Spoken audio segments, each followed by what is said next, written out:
Akash Inti, your favorite reflection of you. I just finished having lunch with a couple of my buddies.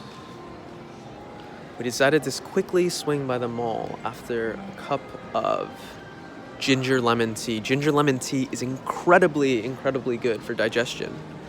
And I will often have it either in the mornings when my stomach might be a little upset, or in the afternoons. I sometimes just have some tummy issues. Anyways, the purpose of today is to never eat alone. It's so important that we spend our time that we allocate towards eating with others. It's a way for us to make sure that we connect and bond with others in a way, because here's the thing, we all have to eat. It's part of being a human being. You need to eat. And so when you spend that time with others, you build bonds, you build friendships, and that's where a lot of richness in life comes in. One of my mentors, Arash, says never to take like a meal lightly. In other words, never to be so not caring of the time that's spent during a meal. So it's absolutely incredible. Anyways, shopping right now at the mall with one of my buddies, or a couple of my buddies, and it's fun, you know. I know the first thing I noticed when I walked into the mall was the scent, and it's something that I don't think we consciously think about it all too often, or at least I hadn't been conscious of what does it smell like in an area like the mall, and how it just like makes me want to stay there more. There's this idea of like malls are scented. It smells really good. And you just kind of want to stay there because it smells good. It's like a very sensory and sensual experience. We are sensual human beings after all.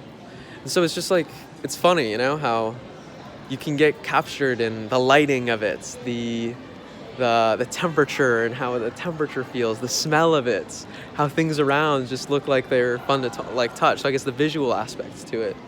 And then obviously there's also like a sound to it in and of itself. Like it's kind of like this echoey, not echoey, but like it's got a lot of space, and there's a lot of things that can happen in that space. It's the whole concept of holding space. The way I understand it is that, well, in order to have a sound, in order for some frequency or vibration to be, you need to have a space for it, and we need to hold the space for it. And so that's that.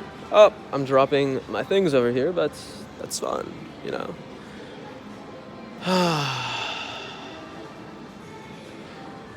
I'm enjoying more and more the moments.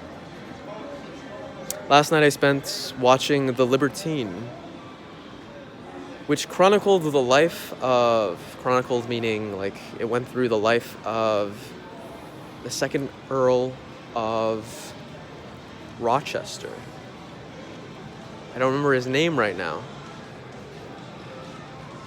but he was played by Johnny Depp. And in the movie in and of itself, the Libertine is kind of like, he's a noble guy, but he's like, I'm not really about this whole nobility life right now.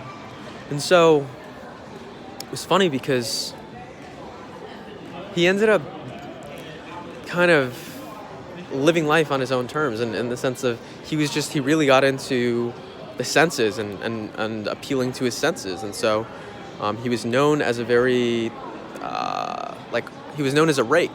In other words, one of the seductive characters of kind of a man who doesn't have control of his desires. And there's something incredibly sexy about it. In the first few scenes, in and of itself, there was just, you see how he seduces his wife, and he's not the type of character that you really like. He's kind of someone you actually would hate, both if you're a guy or a girl. And it's kind of for that reason that I really liked him.